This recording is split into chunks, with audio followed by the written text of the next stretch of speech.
kapatid ay nadako na doon sa ating pag-aaral sa umagang ito ng salita ng Diyos. No?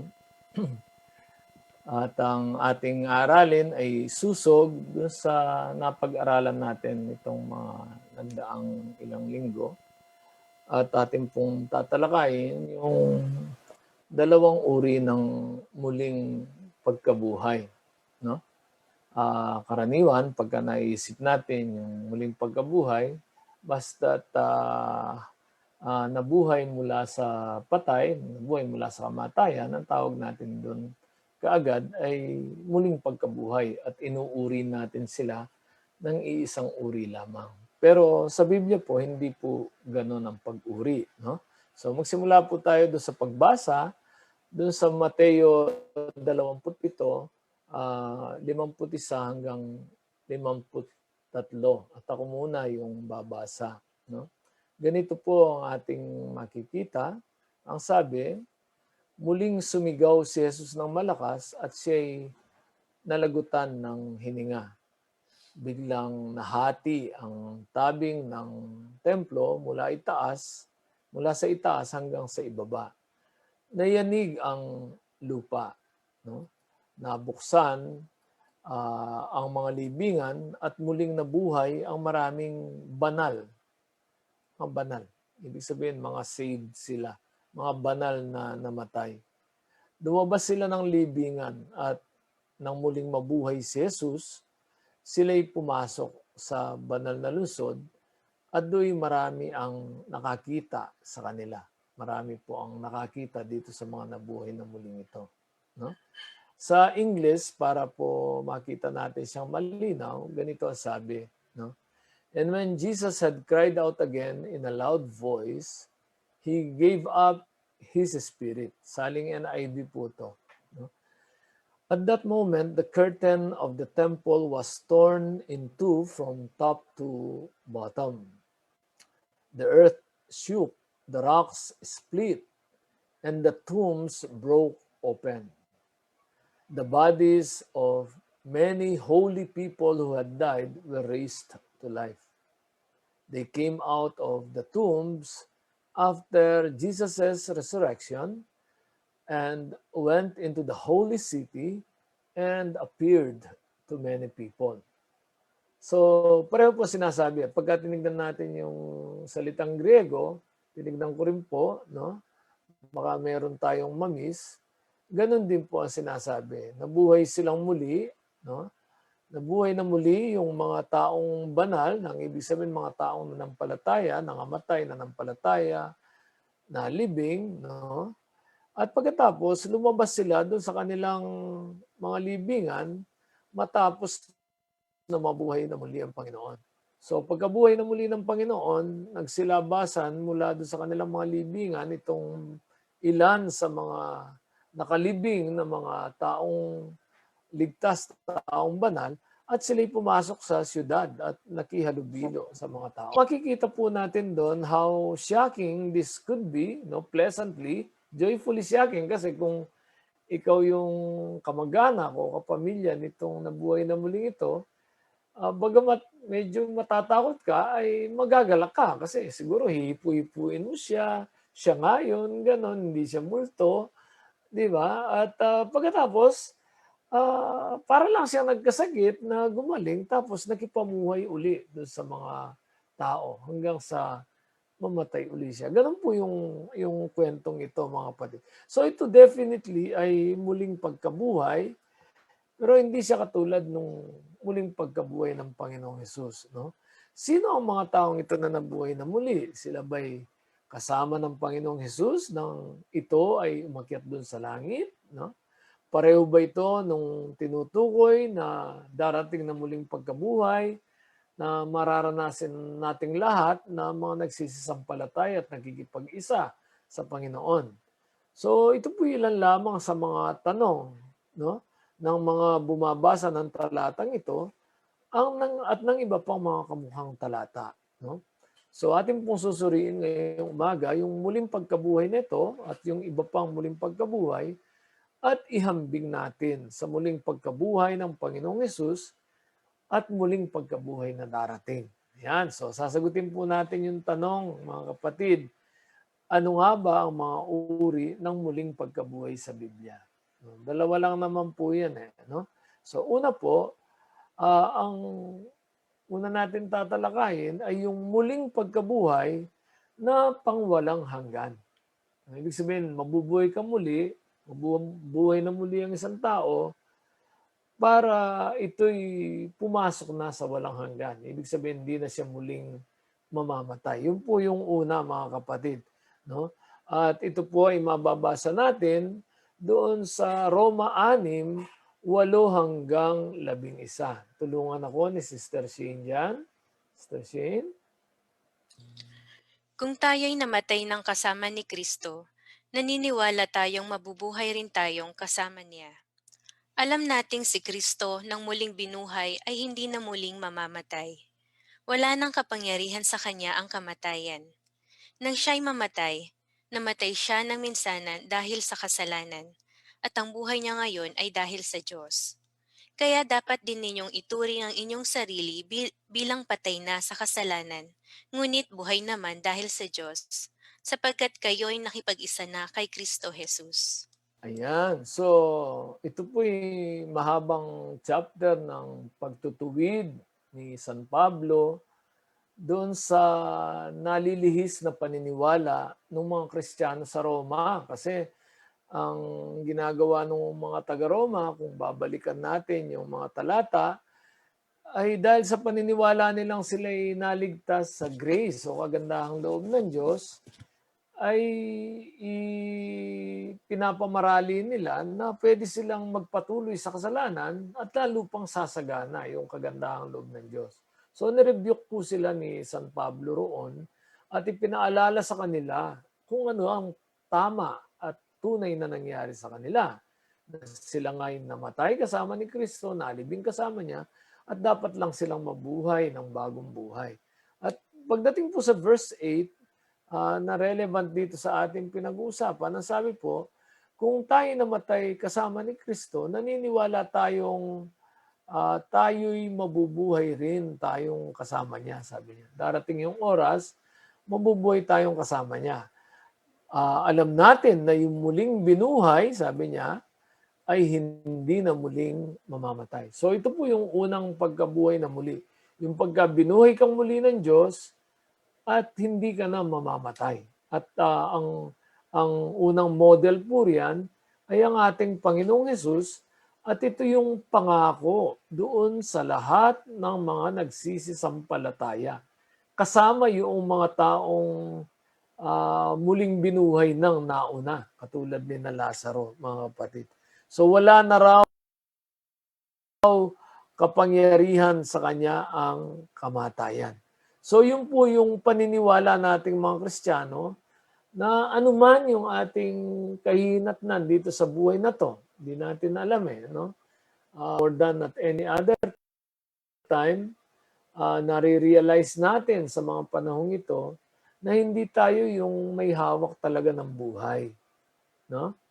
Na walang matibay, walang matatag, walang ang Diyos ang siyang nagtatakda kung kailan tinutuldukan yung buhay, mga kapatid. Kahit na po gawin natin yung pinakamaigting na pagsisikap at pag-iingat na dapat nating gawin talaga, no? Sa kahuli-hulihan, Diyos pa rin ang nagtatakda, no? Kailan matatapos ang buhay. Pero ang pag-asa natin, kaya nga sabi ng Panginoon, ng mga nagsisampalataya sa akin, bagamat sila'y mamatay, sabing ganon, sila'y mabubuhay na muli. Yun po yung pangako. At yan yung ina-affirm, yun yung pinapagtibay ni San Pablo sa mga taga-Roma, kaya hinikayat niya sila. Kaya dapat kayong mamuhay ng wasto. Kaya dapat kayong mamuhay ng tama, kasi tayo'y mabubuhay na muli na kasama niya. Dapat. Ngayon, kung hindi tama yung kanyang pamumuhay, paano tayo mabubuhay na muling kasama niya? Iba yung magiging kahinatnan pagdating sa muling pagkabuhay. So yun po yung sinasabi ni San Pablo sa kanila. Ang unang uri ng muling pagkabuhay ay yung katulad sa Panginoong Hesukristo na pagkabuhay tungo sa walang hanggan. Yung mga mabubuhay ng ganon, hindi na muling mamamatay. No? So, yun po mga kapatid. Kaya sabing ganon, wala nang kapangyarihan sa ganong pagkabuhay na muli ang kamatayan. Kaya sinasabi ni Pablo, ang resurrection, ang tagalupig nung huling kaaway, yung kamatayan. No? At ang mangyayari po ron, pagkabubuhayin tayo muli, papalitan ang ating mga katawan ng katawang pangwalang hanggan. Itong katawan nating ito, hindi ito pangwalang hanggan eh. Pang 99 years old lang ito eh, no? Si King Philip of Britain namatay 99 years old daw, mga kapatid. So pang 99, yung iba pang 150 years old, si Methuselah pang 960 years old yata yung katawan niya. Pero itong katawang ito, mula nung mahulog sa pagkakasala yung tao dun sa Eden, ito po'y natakdaan na yung katawang ito. At ito'y mamamatay, mga kapatid. So, sinasabi po ba ni Pastor Mar na magpabaya na tayo, huwag na nating inumin yung mga bitamina natin, o yung mga pampabeauty natin, o yung mga pangpalusog natin, hindi naman natin iinumin yan. Inumin po ninyo kung sinabi ng doktor yan, ha? Pero huwag kayong manggagamot mag-isa, ha? So, inumin po natin. Gawin natin kasi yan ay katakdaan din ng Diyos na tayo'y mag-iingat dito sa temple na to, mga kapatid, na ating katawan. No? Pero, may hangganan po yan. At bawat birthday natin ay nagiging obvious yung may hangganan ng katawan kasi nadadagdagan yung kulubot and inversely proportional dun sa kulubot ay yung kalimot. No? Mga kapatid, habang dumadami ang kulubot, dumadami rin. Directly proportional, dumadami rin yung kalimot, mga kapatid. So, papalitan po yung katawang yan. There is a time coming na hindi na kinukulubot, no? Hindi na kailangan ng vitamina, hindi na kailangan ng memory plus, ganon, no? Sapagkat yung katawan natin ay magiging mga katawang pangwalang hanggan. Basahin natin yan, Sister Shane, yung unang Korinto 15. Ganyan din sa muling pagkabuhay. Ang katawang inilibing ay mabubulok, ngunit di mabubulok kailanman ang katawang muling binuhay. Pangit at mahina ng ilibing, maganda't malakas kapag muling nabuhay. Inilibing na katawang panlupa, muling mabubuhay bilang katawang panlangit. Kung may katawang panlupa, mayroon ding katawang panlangit. Ganito ang sinasabi sa kasulatan. Ang unang tao, si Adan, ay nilikhang binigyan ng buhay. Ang huling Adan ay espiritong nagbibigay buhay. Ngunit hindi nauna ang panlangit. Ang panlupa muna bago ang panlangit. Ang unang Adan ay mula sa lupa, sapagkat nilikha siya mula sa alabok. Ang pangalawang Adan ay mula sa langit. Ang katawang panlupa ay katulad ng nagmula sa lupa. Ang katawang panlangit ay katulad ng nagmula sa langit. Kung paanong tayo'y naging katulad ng taong nagmula sa lupa, matutulad din tayo sa taong nanggaling sa langit. Ito ang ibig kong sabihin, mga kapatid. Ang binubuo ng laman at dugo ay hindi maaaring makabahagi sa kaharian ng Diyos, at ang katawang panlupa ay di maaaring magmana ng buhay na walang hanggan. Yan. Ang dami pong tinuturo sa atin nung talata na pwede nating iugnay doon sa mga nakaraan nating mga pag-aaral, mga kapatid. Meron daw pong katawang panlupa at katawang panlangit.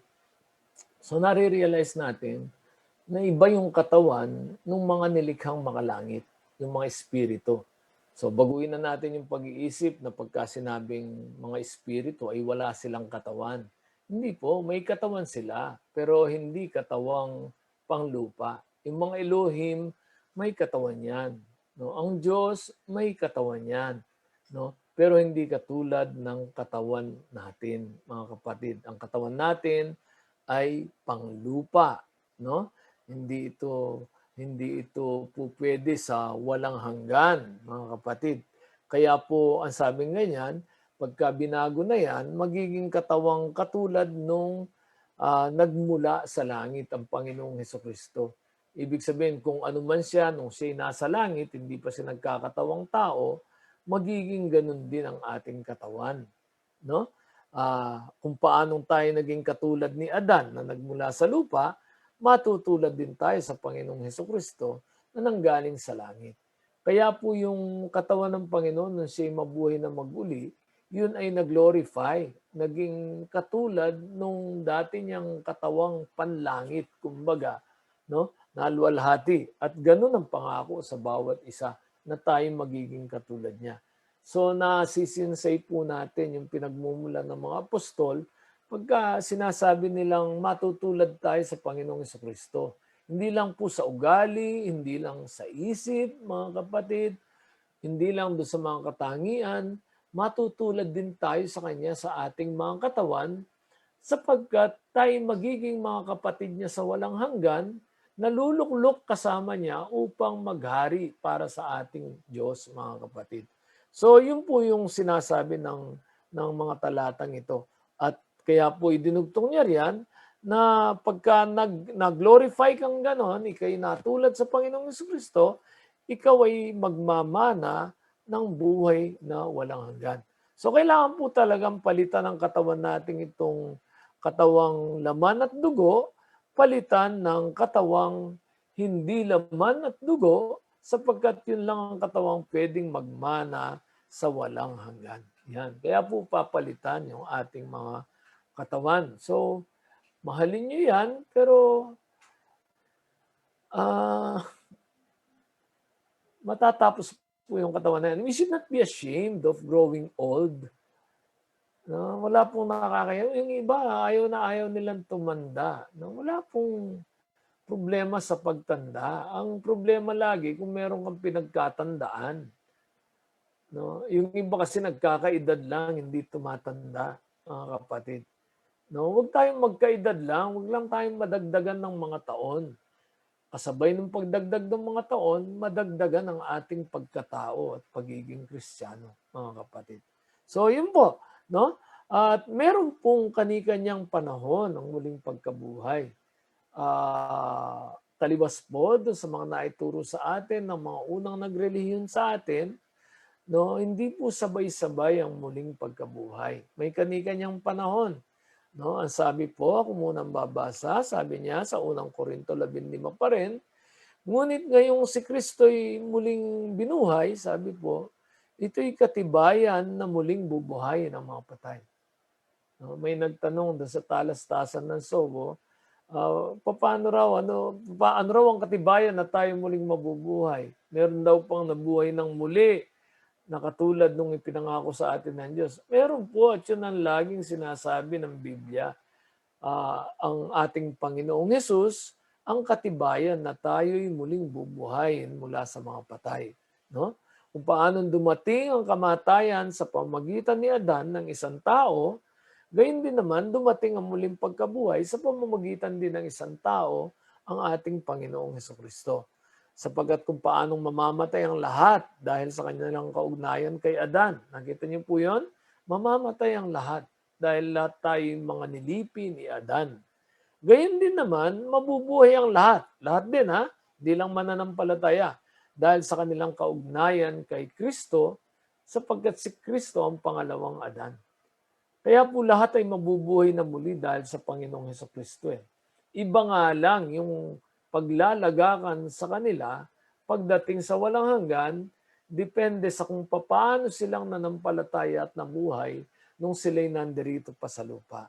Ngunit sabi niya, ang bawat isa'y may kani-kanyang takdang panahon. Nakita niyo po yan, mga kapatid? May kani-kanyang takdang panahon. Ano yung mga takdang panahon na yon? Una po, si Kristo ang pinakauna sa lahat.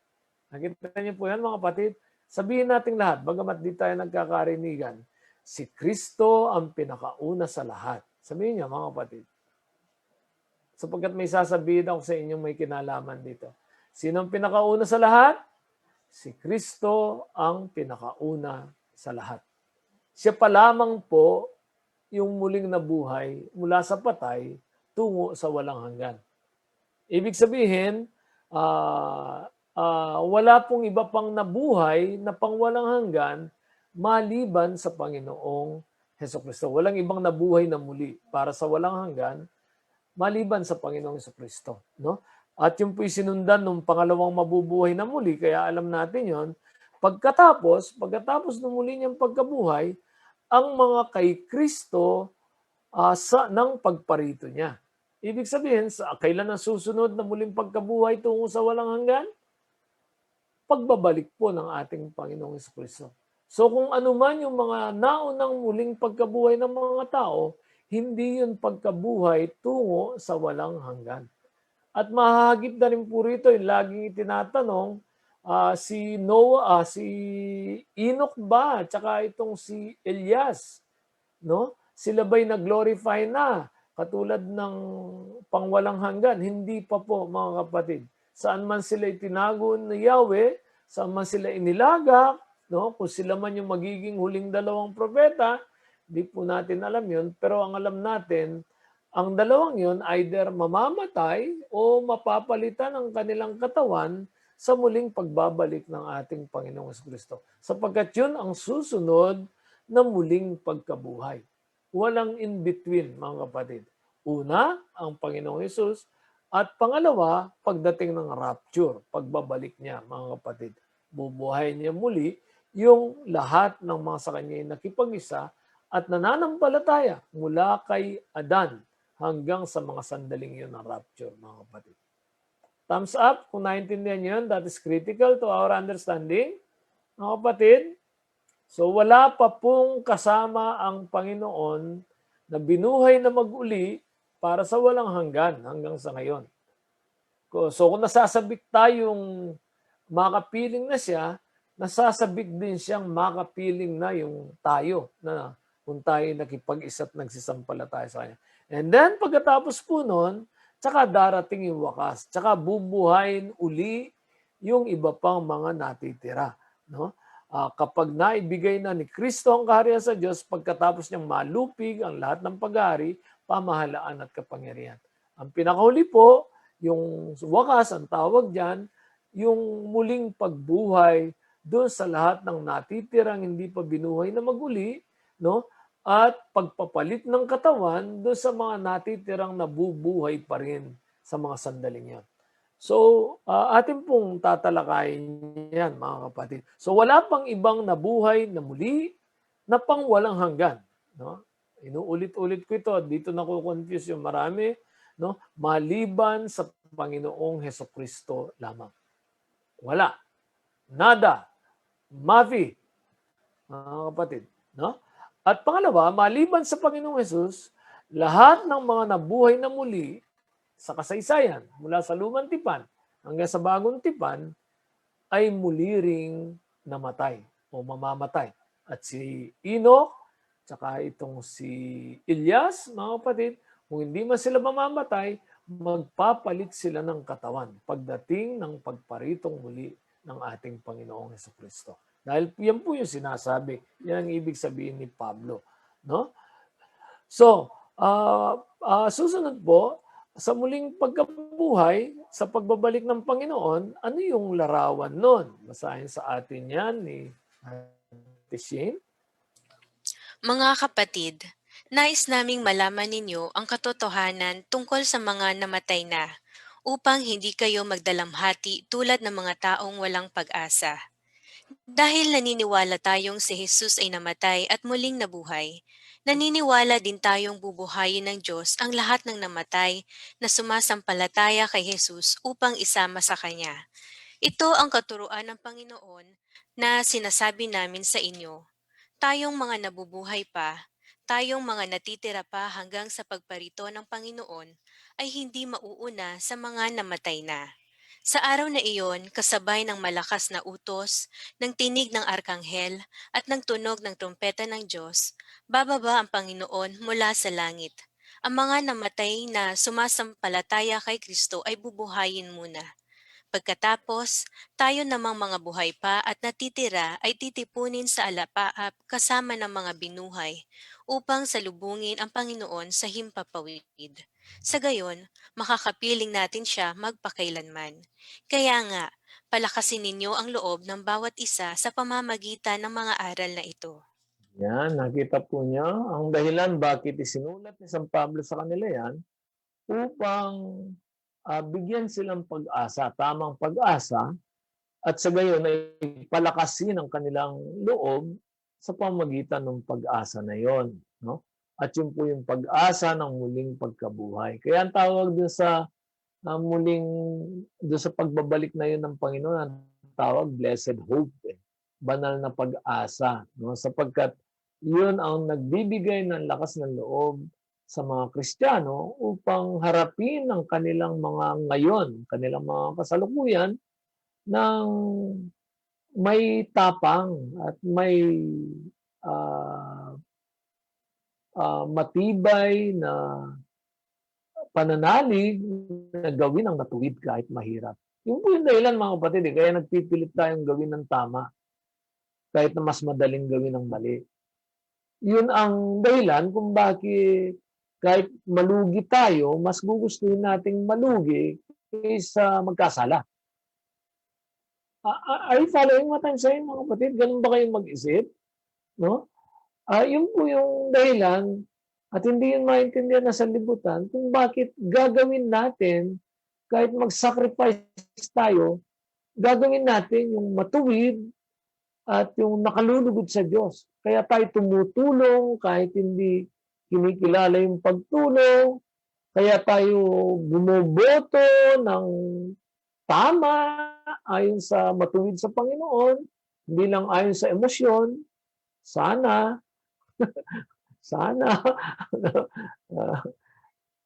kaya po nagpapagal tayo mga kapatid. Kaya iniiksyan natin yung tulog natin kung kailangan para gawin yung dapat gawin.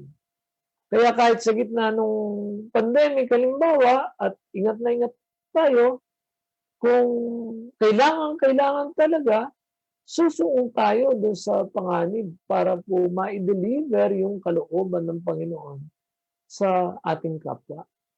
Are you following what I'm saying? Dapat meron tayo nun. Sapagkat yun ang pinagmumulan ng tunay na pag-asa. Pagka wala yun sa tao, madali siyang mag-compromise. Pagka wala yun sa tao, madali siyang tumiklop. Madali siyang bumigay sa harap ng kaaway, mga kapatid. Pero kung nandoon yun, then buhay sa kanya. Yung sinasabi ni Pablo sa Roma 8, na huper ni Komen. Sabi niya, walang makapaghiwalay kahit na ano pa man yan. Kahit demonyo yan, kahit anghel yan, kahit kamatayan, kahit kaubaran, kahit kadahupan, kagutuman, sabi niya, hindi yan makapaghiwalay sa atin sa pag-ibig ng Diyos na nasa Panginoon Jesucristo. So ito po yun mga kapatid. Kasi sabi niyan, inaasahan natin na may darating na araw. At consistent po yan ha. Niisip ko tuloy ngayon, kung talagang maririnig natin audibly yung trumpeta. And I'm convinced na maririnig natin mga kapatid. No? Kasabay ng malakas na utos, ng tinig ng arkanghel, no?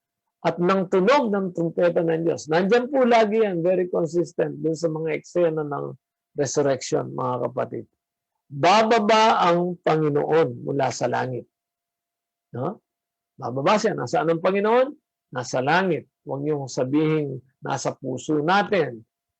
Iba po yun. Totoo po, nasa puso natin siya. Pero physically, ang Panginoong Jesus nasa langit. At ang mga namatay na sumasampalataya sa Kanya ay bubuhayin muna. Bakit muna?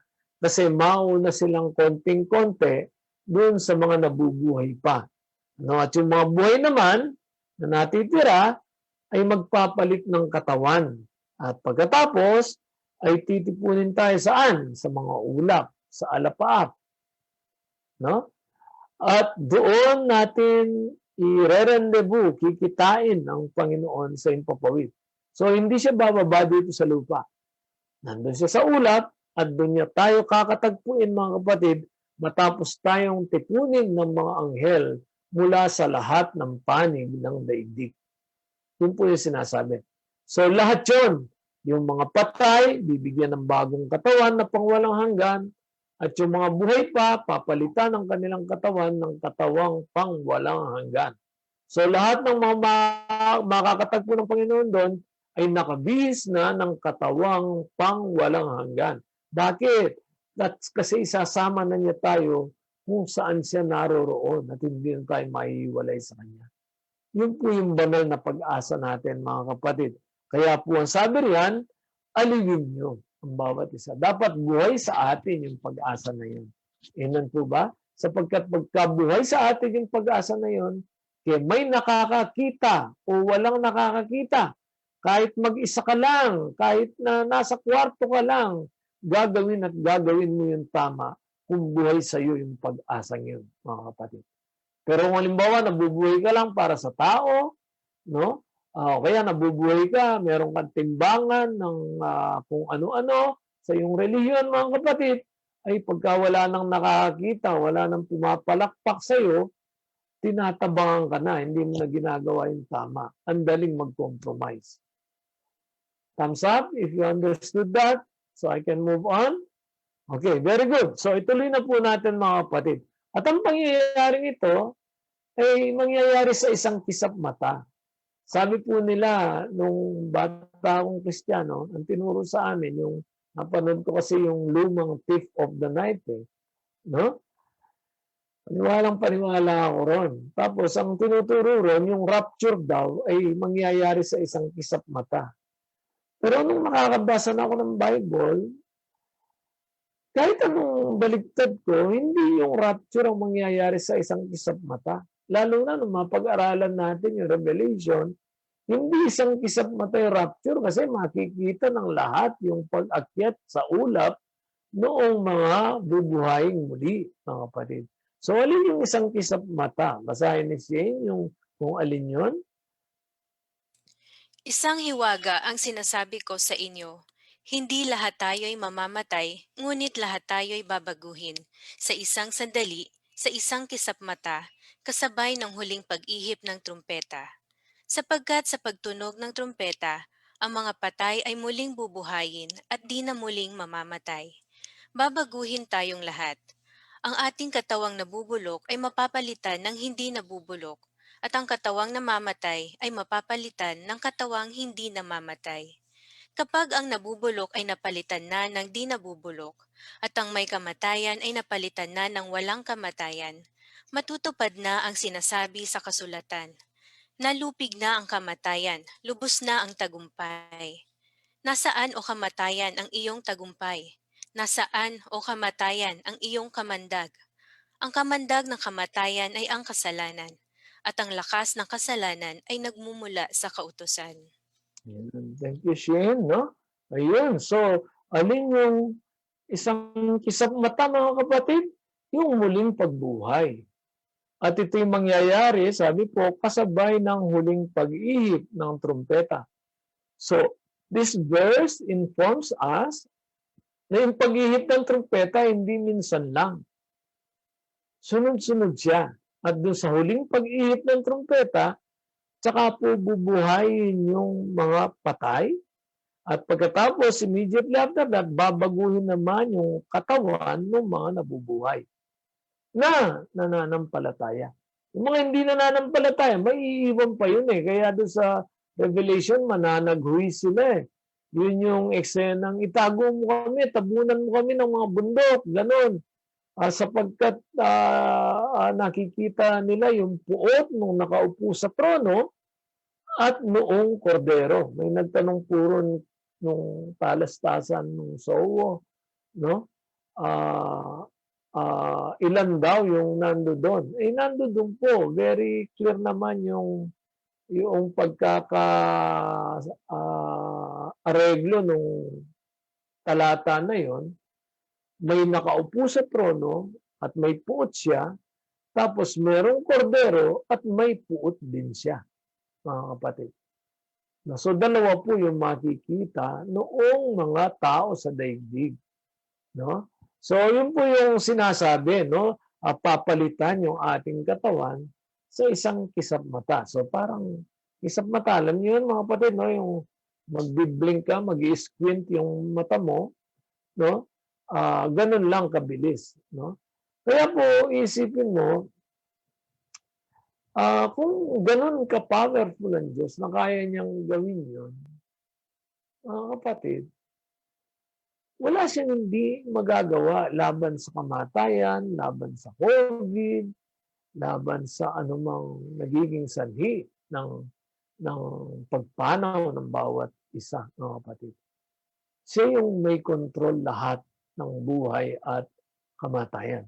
Kaya po tayo mga Kristiyano, pagka pumapanaw yung isang kasama natin, na alam natin yung naging buhay at patuto, sinasabi natin, nasa mabuti na siyang kalagayan. No? At tama naman po siguro yung hinagap na yun, pero mas mainam kung idagdag natin na sasabihin natin, ako'y naniniwala na siya'y nasa mabuti ng kalagayan. Huwag po natin sasabihin, alam kong siya'y nasa mabuti ng kalagayan. Daddy, alam kong ikay nasa mabuti ng kalagayan. We don't really know that. We don't know that. Are you following what I'm saying, mga kapatid? Hindi po natin alam yun. Bagamat buo ang ating pag-asa, baga kumbinsido tayo, tanging ang Diyos lamang ang nakakaalam kung ang taong pumanaw ay nasa saan, mga kapatid. So, sa susunod mo, sasabihin natin, o kaya pinacebook natin, sabihin natin, I believe na nasa mabuti ng kalagayan si kapatid. Ganon. Dahil siya nabuhay ng may pagsisikap sa aking pagkaalam. Ganun po yun. At pagkatapos, ewan ko kung saan kayo nang gagaling, huwag niyo nang sasabihin, pakikumusta mo ako kay San Pablo, ganon. Huwag pong ganon, mga kapatid. No? O kaya, sasabihin mo, happy birthday, Mama, sa heaven.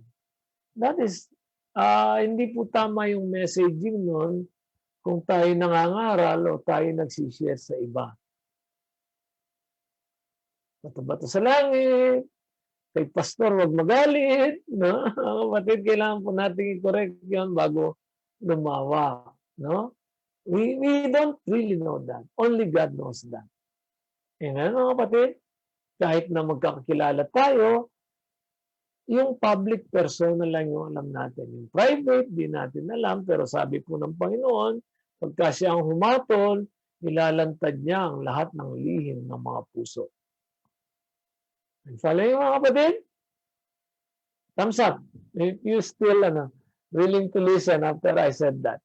Maraming po kasing tinamaan doon. No? Pero with love po yun, mga kapatid. No?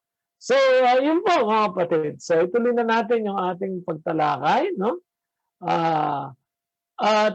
Kasama po yan sa muling pagkabuhay sa walang hanggan na yan, yung muling pagkabuhay ng dalawang saksi.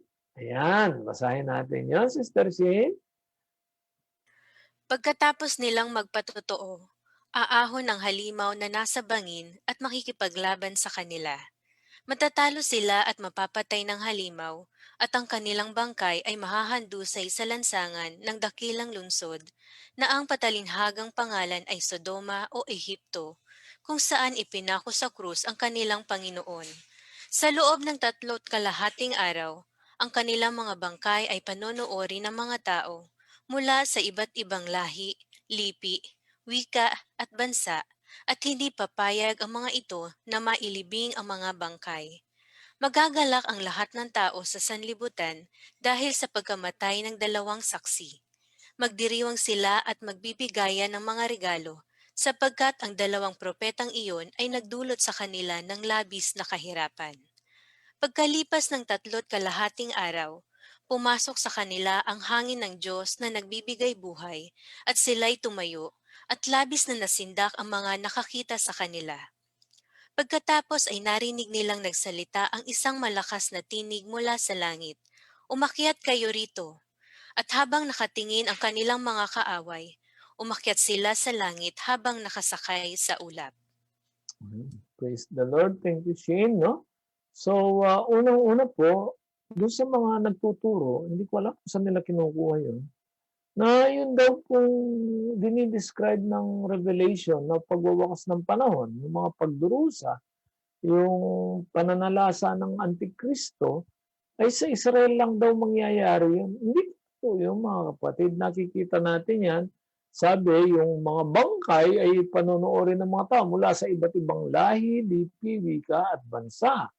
At magagalak ang lahat ng tao sa sanlibutan. So yung mga tao sa sanlibutan by this time, yung mga hindi Kristiyano, ay nag-unite na, nag-bolt in na, mga kapatid.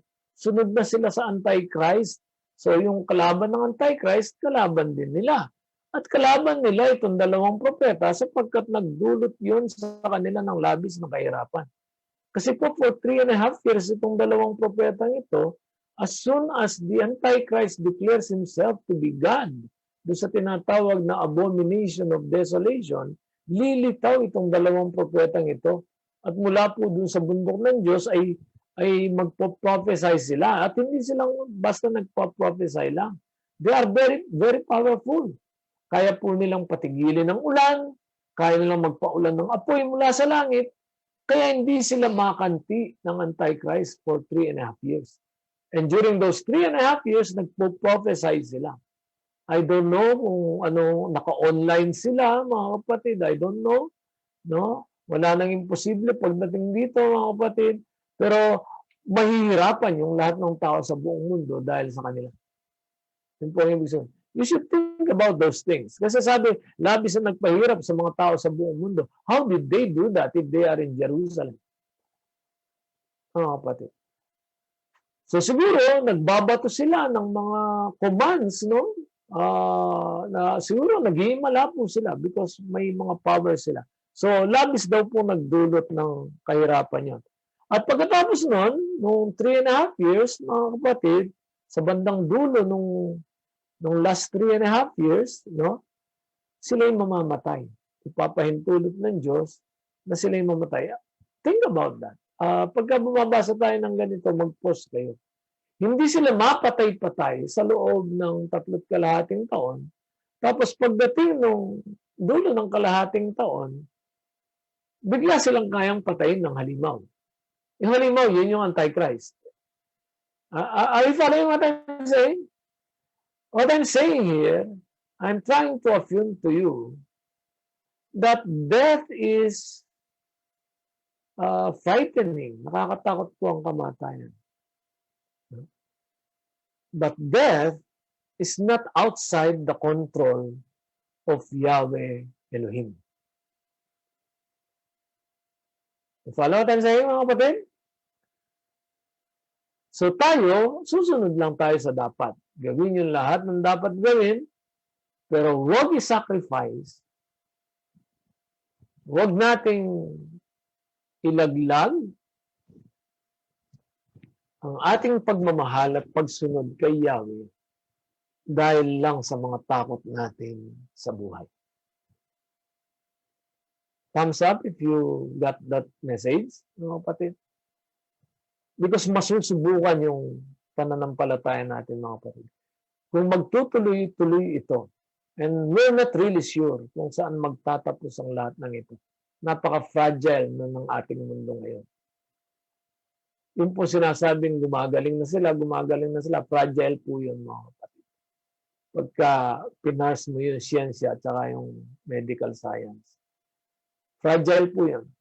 No? Any new virus will bring them back again to ground zero, mga kapatid. Are you following? Fragile po yun. But let me just say, as a pastor, death and life are within the realm of the authority of our God. Kaya po ang kasiguraduhan lang, yung gawin natin yung pagsunod kay Yahweh. Yun ang katiyakan na kahit anong mangyari, nangyari ang kalooban niya sa ating mga buhay. Amen? Right. So, yun po ang nangyari pagkalipas ng 3.5 araw na sila'y nakahandusay doon, pinagpipiyastahan. Kita niyo yung mga tao, gaano sila kasamanat sa panahon na yun. Biglang people making list, buying special gifts, sharing love to one another, no? Nagbigay silang mga gifts. Anong dahilan? Ba't bigla silang nagpaskuhan, mga kapatid? Kasi napatay yung mga propeta ng Diyos. So, yun po yung lumalabas. Kaya po pagkalipas ng 3 araw, laki sindak nila, nung bumangon bigla itong mga propeta.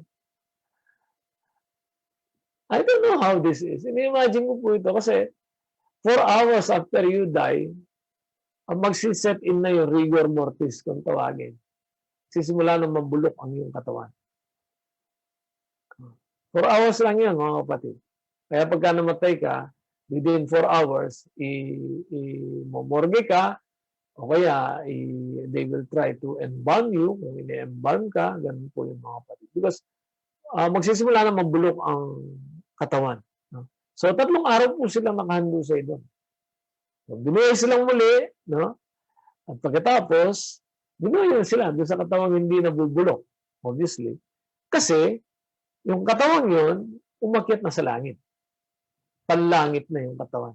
Hindi na siya yung dating katawan nila. Pangwalang hanggan na sila. So, yan po, yung muling pagkabuhay ng 2 saksi. Pagkatapos, meron din po tinutukoy na muling pagkabuhay noong mga napugutan naman. No, yan, basahin din sa atin yan. Miss Jane, please.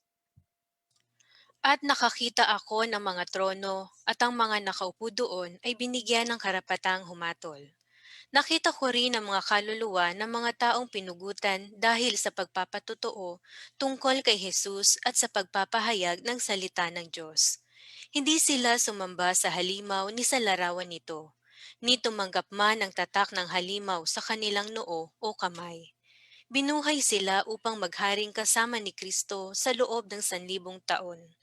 Ito ang unang pagbuhay sa mga patay. Ang iba pang mga patay ay bubuhayin din pagkaraan ng 1,000 taon. Mapalad at lubos na pinagpala ang mga nakasama sa unang pagbuhay sa mga patay. Walang kapangyarihan sa kanila ang pangalawang kamatayan. Sila'y magiging mga pari ng Diyos at ni Kristo, at maghahari silang kasama niya sa loob ng 1,000 taon. Okay, thank you. No? So, ang sabi po riyan, ito yung unang pagbuhay sa mga patay. Ibig sabihin, ito yung first resurrection. Dito nakukomplete yung set ng first resurrection.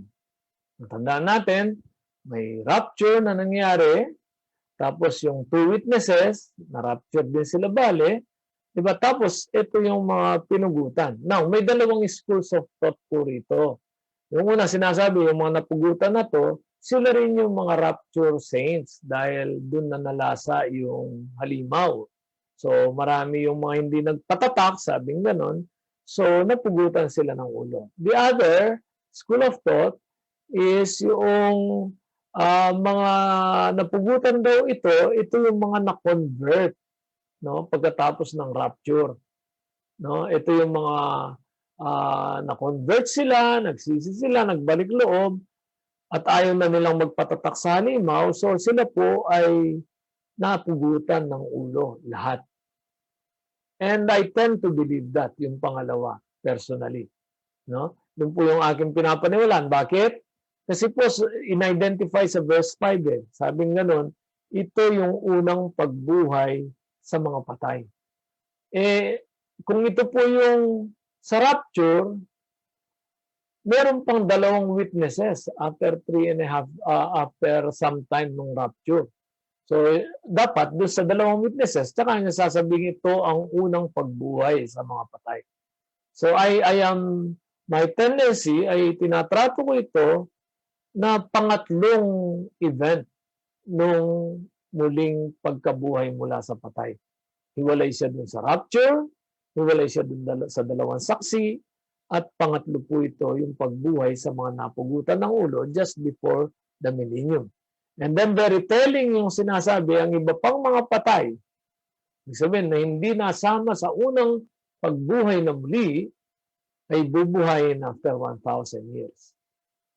No? And then sabi niya, mapalad ang mga lubos na pinagpala at lubos na pinagpala ang mga nakasama sa unang pagbuhay sa mga patay. Bakit?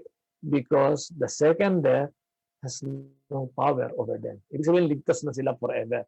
And yung once saved, always saved. Pagka ikay nabuhay ka ng muli, sa muling pagkabuhay sa walang hanggan, then forever saved ka na, mga kapatid. So yun po. At ang muling pagkabuhay sa mga patay, no, ay mangyayari po dun sa pahayag 20, 11 hanggang 15. Ako munang babasa. Ito po yung tinutukoy na wakas. No? Pagkatapos nito, nakita kong isang malaking tronong puti at ang nakaupo doon. Naglaho ang lupa at langit sa kanyang harapan at hindi na nakita pang muli. Nakita kong nakatayo sa harap ng trono ang mga namatay, maging dakila at hamak, at binuksan ang mga aklat. Binuksan ang isa pang aklat. Pangalawang set po ng aklat ito, no? Ang aklat ng buhay. So merong aklat na mga aklat, sabing ganon, tapos may isa pang aklat, yung aklat ng buhay. No? So hinatulan ng mga patay ayon sa kanilang ginawa, batay sa nakasulat sa mga aklat. Sinsayin po natin mabuti mga kapatid, mga aklat, mga aklat. Ito pong panahon to dahil dapat maintindihan natin mabuti ito mga kapatid. Ang hatol lagi, no, ay ayon doon sa mga nakasulat sa aklat. No? Kung ikaw man ay nakasama sa unang pagkabuhay na muli, yung magiging hatol sa iyo ay ayon sa nakasulat sa mga aklat. Kaya po merong sinasabi si Pablo sa unang Korinto 3 na may papasok sa walang hanggan na natupok lahat yung kanyang mga ginawa. Ibig sabihin, naligtas siya. Napatawad siya sa kanyang kasalanan, pero yung lahat, tinignan yung aklat ng ang mga gawa sa kanya, walang nakasulat. And I always say that because marami po akong nakikitang mga Kristiyano, parang nakamtan lang nila yung salvation, yung kaligtasan. Pagkatapos, ayaw nilang mabuhay bilang mga lingkod. Ayaw nilang pumuhay ang buhay nila bilang paglilingkod sa ating Panginoong Diyos. Yung po yung pagsisisihan sa walang hanggan. Hindi ka magsisisi dahil mapupunta ka sa lawang apoy, pero magsisisi ka dahil magiging kawalan sa taong ganoon yung kanyang naging pamumuhay nung siya nabubuhay pagdating sa walang hanggan. So what I'm saying is don't just coast along. Huwag lang tayong mag-ride doon sa kaligtasan. Ipamuhay natin yung ating buhay para sa Panginoong Hesus na namatay alang-alang sa atin.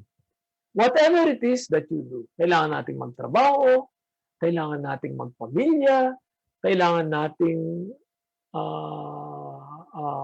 mangalaga ng mga business natin or whatever. But whatever it is that you do, gawin mo yun ng may paglilingkod sa Diyos. Ang mithiin ng buhay ay paglilingkod sa Diyos. So gamitin kahit na ano meron tayo at ipaglingkod ito sa Diyos, mga kapatid. So yun po yung sinasabing mga aklat. At pagkatapos may isa pang aklat, yung aklat ng buhay. So marami pong nakasulat sa aklat ng buhay na pagka tinignan doon sa aklat ng mga gawa, walang nakasulat sa kanila o konti lang ang nakasulat sa kanila, mga kapatid.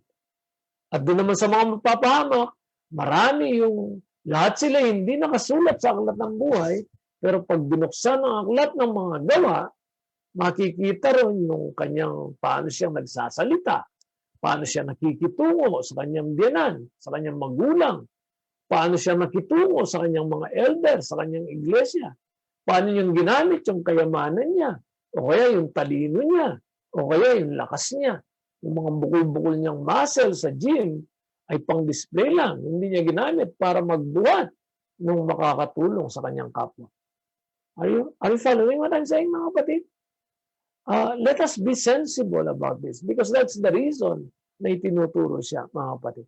So, yun po yung sabi. At pagkatapos, itatapon daw sa lawa ng apoy ang sino mang hindi nakasulat sa aklat ng buhay. No? Sino yung tinutukoy? Lahat ng mga nabuhay mula kay Adan hanggang sa mga sandaling ito.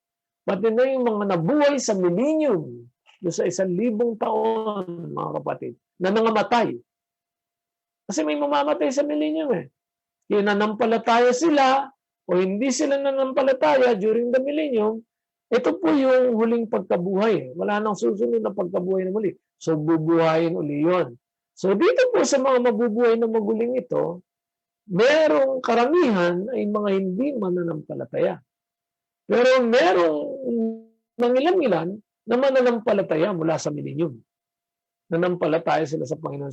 Bubuhayin din sila muli. Kaya bubuksan uli yung aklat ng buhay. Kasi kung sila'y puro hindi mananampalataya, hindi na kailangan buksan yung aklat ng buhay. Yung aklat na lang ng mga gawa ang bubuksan. Thumbs up? If you understand that, we have to move on. Do you understand what I'm saying, mga kapatid? Kaya nandiyan pa rin po yung aklat ng buhay. At yung mga nanampalataya, ay siyempre, iiwalay yun doon sa mga hindi mananampalataya. Sapagkat makakapiling ng Diyos yun, samantalang yung mga hindi mananampalataya, hatulan at ilalagak sa lawang apoy.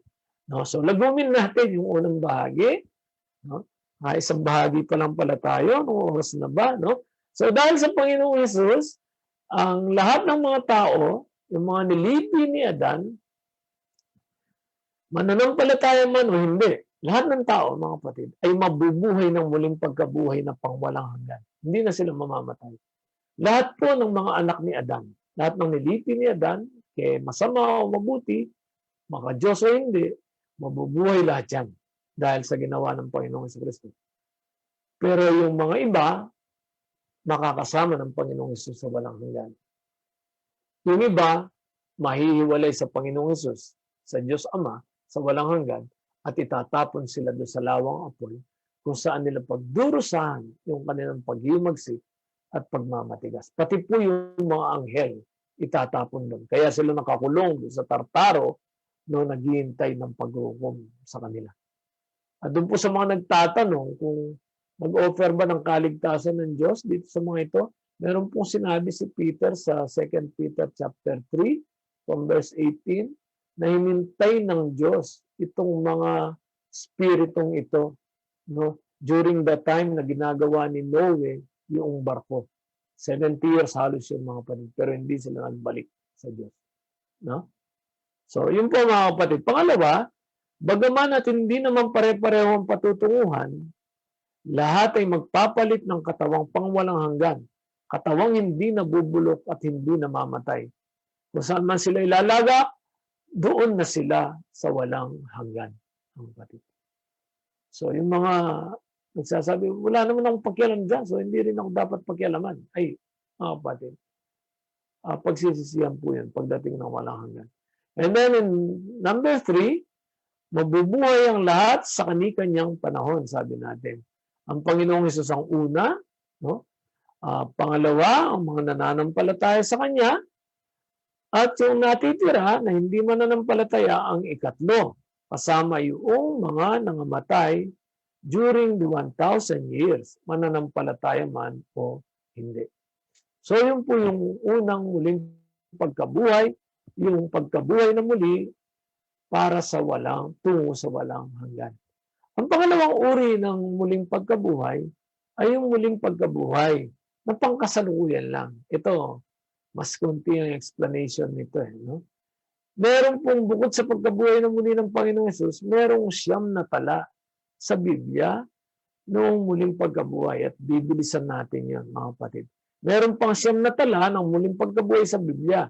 Ang mga ito, bagamat nagkaroon ng muling pagkabuhay, ay hindi naman napalitan ng katawan na pangwalang hanggan. Ibig sabihin, yung katawan nila ay pangdaigdig pa rin. Kaya't sila'y itinuturing na muli ring namatay.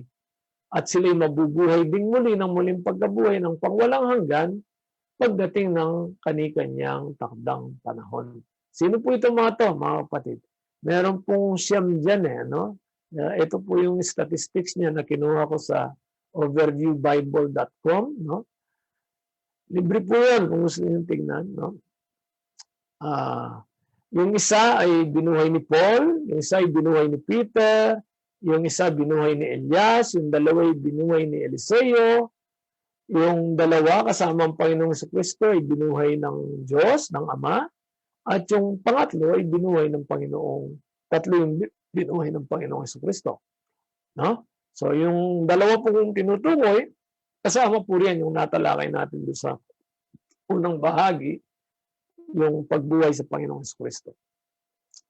So ang una po yung balo ng Sarepta. Diyan natin babasahin lahat, no?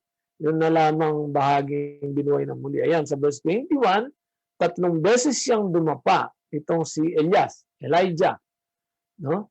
Si Elias, hindi si Eliseo. Naririnig ko kuminsan yung mga kapatid. Si Elijah, si Eliseo raw. Hindi po. Si Elijah, si Elias. Si Elisha, si Eliseo. Si Elisha ay disciple ni Eliseo. No? So, 3 beses siyang lumapa. Ito si Elias, sa bata, at nanalangin ng ganito, Yahweh, aking Diyos, hinihiling ko pong muli ninyong buhay ng batang ito. Dininig ni Yahweh ang dalangin ni Elias at muling nabuhay ang bata. So, sabi ko nga kanina, yung death and life are very well within the territory of our Yahweh Elohim, mga kapatid. Kaya niyang bumuhay ng mga patay. In fact, sa Biblia, yung pagbuhay sa mga patay ay laging tanda, no? Laging tanda ng kapangyarihan ni Yahweh tungkol sa buhay at kamatayan. Siya yung may hawak noon, no? So, yun po, inakay ni Elias ang bata at binalik sa kanyang nanay yung balo ng Sarepta. Ang pangalawa po, yung anak naman ng Sunamita, no? At ang bumuhay naman dito ay si Eliseo doon sa ikalawang hari 4. Ganun din ang ginawa niya. Dinapaan niya ang bangkay at hinawakan ng kamay nito. Pagkatapos tinapat niya sa bibig at mata ng bangkay ang kanyang bibig at mata at unti-unting uminit ang bangkay. Tumayo si Eliseo at nagpabalik-balik sa loob ng silid. Muli niyang dinapaan ang bangkay.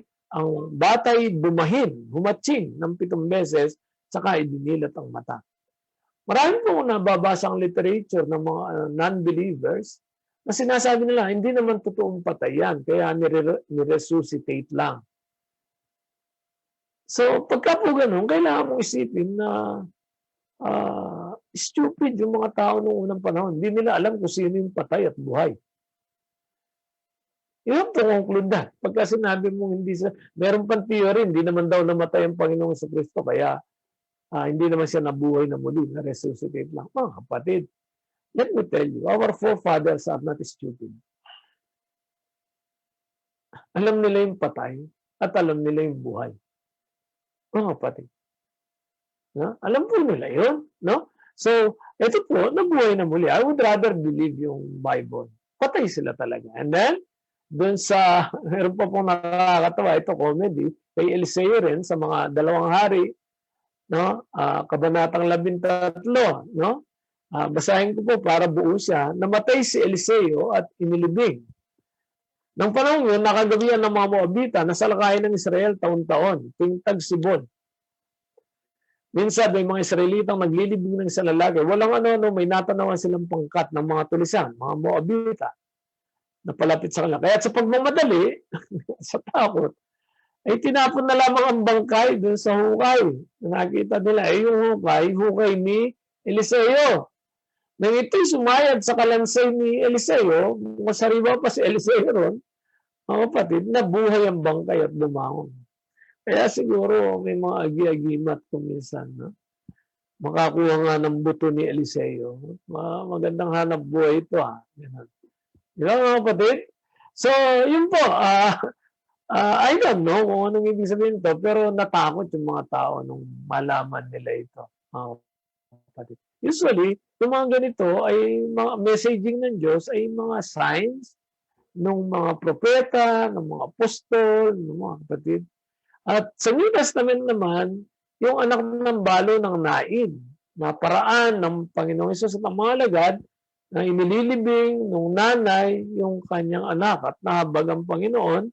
At sabi riyan, basahin ni Sin sa atin, Sin, yung 14.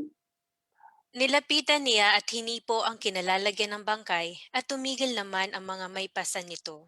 Sinabi niya, Binata, makinig ka sa akin. Bumangon ka. Naupo ang binata at nagsalita, at siya'y ibinigay ni Jesus sa kanyang ina. Ayan. Di ba patay yan? Patay po yan, mga kapatid. Nililibig na nga eh. Pagka sinabing pinapasan siya, ibig sabihin yan, nilinis na siya, di ba? Pinaliguan na yung bangkay, tapos nilagyan ng mga spices, mga pabango, mga dahon-dahon, pito-pito, walu-walo, gano'n, no? Tapos binalot na yan ng puting lino, mga kapatid. Nakabalot na po yan, no? At pagkatapos, either ilalagay yan sa kapirasong papag, papasanin ng 4 na tao, o kaya bubuhatin siyang direkta dahil matigas na yung bangkay eh. Bubuhatin po siya. Wala pong kabaong yung mga Hudyo, mga kapatid. Binabalot lang nila yun ng tela o babalutin ng banig, ganyan, tapos papasanin nila. Tapos ihuhulog na sa ukay. Ganun yung paniniwala nila, no? So, ginising po siya ng Panginoon. So, maintindihan natin ngayon bakit sa mga Kristiyano, ang tawag natin sa patay ay natulog. Kaya instead na goodbye, kung minsan sinasabi natin good night, we will see you in the morning. Pagka naniniwala kang siya'y mananampalataya talaga. Amen? Kaya po lagi ko sinasabi sa mga burol, may karapatan tayong malungkot. Alam niyo po, may karapatan tayong malungkot sa pagpanaw ni Kuya Joji. Pero yung lungkot natin, huwag nating palampasin sa ating pananampalataya. It's not goodbye if we believe that Kuya Joji served the Lord well. It's not goodbye, it's good night. We'll see you in the morning. Ganun po ba mga kapatid? At kung nakikinig sina April and Stephen and Natisyon and Paula, that is my message to you. No? So, nilapitan niya at bumangon po mula sa pagkamatay yung tao. Kinakausap ng Diyos yung patay at nabubuhay na muli. No? Tapos yung anak pa ni Jairus, ni Jairo, no? Basahin din ni Shane, ayan. Hindi patay ang bata, siya'y natutulog lamang. Dahil sa sinabi niya, pinagtawanan siya ng mga tao. Subalit pinalabas niya ang lahat maliban sa 3 alagad at sa mga magulang ng bata, at pumasok sila sa kinaroroonan ng bata. Hinawakan ni Jesus ang kamay ng bata at sinabi, "Talita koum," na ang ibig sabihi, "Ineng, bumangon ka." Noon di bumangon ang bata at lumakad, at labis na namangha ang lahat. Ang batang ito'y 12 taong gulang na. So, ayan po. Tapos pagka binasa pa nating pababayan, yung susunod, ay naging kabalitaan ito. Usually ganyan. Nagiging sanhito para yung mga tao, they will pay attention to God. No? So, ano pa po mga kapatid? Yung kaibigan ng Panginoong si Lazaro. No? Sige, Shane, basa uli. Pagkasabi nito ay sumigaw siya, "Lazaro, lumabas ka." Lumabas nga si Lazaro na nababalot ng telang panlibing ang mga kamay at paa. May nakatakip ring tela sa mukha. Inutos ni Jesus sa kanila, "Kalagan ninyo siya at nang makalaya." So, mahigpit ang pagkakabalot, no? At siguro nag-i-stretching pang ganyan si Lazaro at naglalagutungan yung kanyang mga buto kasi 4 na araw na siyang nakalibing nung puntahan niya, mga kapatid eh. 4 na araw na. So, hindi lang rigor mortis yun, matitigas na yan, mga kapatid. So, nung lumabas siya, kalagan niyo siya, no? At nang siya ay makalaya. Death and life are within the territory of our God, mga kapatid. I hope you get that at itanim natin yun sa puso natin. Kakailanganin natin yun. Kaya abutin tayo ng 150 years, or 100 years, or 80 years, or 60 years, mga kapatid. That knowledge will survive us through the night, mga kapatid. Right? So, pagkatapos po, meron pa po, at ito yung binasa natin kanina una, nabuhay yung maraming banal. Sabi po riyan, nabuksan ang mga libingan at muling nabuhay ang maraming banal na namatay. Lumabas sila sa libingan nang muling mabuhay si Jesus. Unawain niyo yung timing, no? Hindi nila inunahan ang Panginoong Jesus. Nung mabuhay na muli ang Panginoong Jesus, saka sila lumabas, pumasok sa metropolis, no? At doon marami ang nakakita sa kanila. No? Yung marami ang nakakita. So, patotoo ng muling pagkabuhay. So, kaya po, ang sa akin, no? Ang mga ito'y nangamatay uli. Namatay uli si Lazaro, namatay uli yung bata, namatay uli yung mga nabuhay sa Old Testament, at namatay uli ang mga ito. Bakit? Dahil doon sa maikling statement, doon sa First Corinthians 15, ang sabing ganon, si Jesus ang pinakauna sa lahat. Pagkatapos ang susunod na mabubuhay na mag-uli patungo sa walang hanggan, ay yung mga nananampalataya sa kanyang muling pagbabalik. So, hindi pa po bumabalik ang Panginoon. So, itong mga nabuhay na ito, nabuhay sila sa katawang lupa at sila'y namatay uli, mga kapatid. At si Tabita o Dorcas, kung tawagin natin, basahin niya sa verse 14. Pinalabas ni Pedro ang lahat at siya'y lumuhod at nanalangin. Pagkatapos, humarap siya sa bangkay at sinabi, "Tabita, bumangon ka." Dumilat si Tabita at naupo nang makita nito si Pedro. Hinawakan ni Pedro ang kanyang kamay at tinulungang bumangon. Pagkatapos, tinawag niya ang mga mananampalataya at ang mga byuda at iniharap sa kanila si Dorcas na buhay na. Yan. Mga kapatid, binuhay na muli si Dorcas. At panghuli, mga kapatid, comedy na naman, si Eutico. Alam natin si Eutico, di ba? Ito po yung nangaral si Pablo ng magdamag. At itong si Eutico, nakaupo dun sa pasimano ng bintana, nahulog, nakatulog. Kaya yung mga nakakatulog sa preaching, medyo delikado yan, ha? Buti na lang, wala tayong third floor, wala tayong pasimano ngayon, no? So, ayun po, nahulog si Eutico at ang sabi riyan, nahulog siya mula saan? Sa ikatlong palapag. Mataas yun, ha? No? Ikatlong palapag. Kung hindi ka man mamamatay dyan, magkakalasog-lasog ka, no? Pero, sabi po, patay na siya ng buhatin. Namatay ba si Eutico? Namatay po si Eutico, mga kapatid. Nanaw si Pablo, niyakap siya. Siguro, nanalangin siya. Hindi naman basta niyakap lang yun at ngumuy-nguy doon. Hindi po. Niyakap siya, nanalangin. Tapos, parang wala lang, no? Pumalik siya uli. Nag-communion sila. Rapiraso ng tinapay. Tapos, tinuloy niya yung pangaral hanggang mag-uumaga. Tapos, umalis siya. Paano na si Eutico? Ayan, no? Ang binata na may buhay na inihatid sa kanilang bahay. Siguro na-shock siya. Okay, inihatid siya. Siguro baka masagasaan naman siya pag-uwi. Yeah, masagasaan siya ng kalesa o karwahe. Wala pong bus nun. So, ito yung nagdulot sa kanila ng epekto ng muling pagkabuhay. Malaking kaaliwan.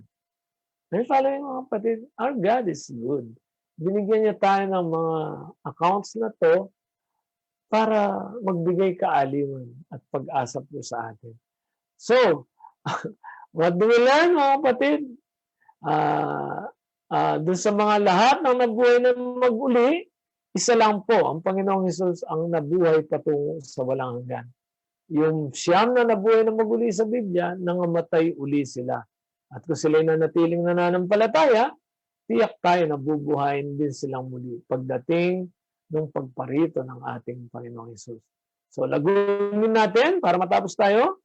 Maraming mga ibang nabuhay na muli mula sa kamatayan, ngunit sila'y ibinalik lamang sa dati nilang mga katawan. Sila'y nabuhay pa at muli ring namatay upang buhayin muli sa walang hanggan. Pangalawa, kaiba sa mga ito ang muling pagkabuhay ng Panginoong Hesus, sapagkat siya ay hindi na mamamatay. Siya yung unang-una at tangi sa ngayon na nabuhay tungo sa walang hanggan. Sapagkat napalitan na ang kanyang katawan ng katawang pang walang hanggan. At ganito rin ang ipinapamag-asa sa atin. Ganito rin yung inaasam ng bawat sumasampalataya sa Panginoong Hesus, na sila'y matulad sa Kanya sa muling pagkabuhay. So pagka po binabasa natin yung Biblia, there are many verses na sinasabing matutulad tayo sa Kanya. Huwag ninyo sanang iisipin na matutulad lang sa dunong, matutulad lang sa ugali, ganon, babait ka. Kasama po yun. Pero we will become like Him literally even sa ating nature, sa ating katawan. Kaya sinasabi ni Pedro doon sa sulat niya, ibinigay ang lahat upang makabahagi tayo doon sa kalikasan ng Diyos. We will become like the Elohim pagdating po ng araw, mga kapatid. Bakit? Sapagkat matatapos na yung sinabing panandalian tayong, nilikha tayong upang panandaliang maging mas mababa sa mga anghel, sabi. Pero pagdating ng pagluluwalhati ng Diyos, tayo kanyang itutulad sa mga anghel. And in fact, sabi ni Pablo, hindi niyo ba alam na kayo ang mga ngasiwa, kayo ang hahatol sa mga anghel. So matutuloy po yung naunsyaming plano ng Diyos sa Eden nang sabihin niya kina Adan na kayo ang mamahala ng lahat ng mga nilikha kasama yung mga Elohim doon sa Eden.